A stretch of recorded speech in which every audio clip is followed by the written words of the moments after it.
ஏசாயா 27:6 யாக்கோபு வேர் பற்றி இஸ்ரவேல் பூத்து காய்த்து உலகத்தை பல நாள் நிரப்பும் நாட்கள் வரும்.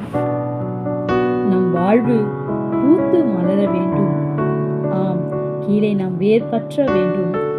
எந்த அளவுக்கு நம்முடைய வேர் உறுதியா இருக்கிறதோ அந்த அளவுக்கு மேலே நாம் பூத்து காய்த்து கனி கொடுக்க முடியும்.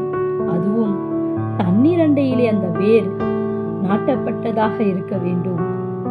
இன்றைக்கும் கர்த்தருடைய வேதத்திலே நாம் பிரியமாய் இருந்து இரவும் பகலும் அவருடைய வேதத்திலே நாம் தியானமாய் இருக்கும் பொழுது நாம் பாக்கியவான்களாய் இருப்போம். அது மாத்திரமல்ல, அப்படிப்பட்டவர்கள் நீர்க்கால்கள் ஓரமாய் நடப்பட்டு தன் காலத்திலே தன் கனியை கொடுத்து இலை உதிராதிருக்கிற மரத்தை போல இருப்பார்கள். அப்பொழுது அவர்கள் செய்வது எல்லாம் கர்த்தர் வாய்க்க செய்வார்.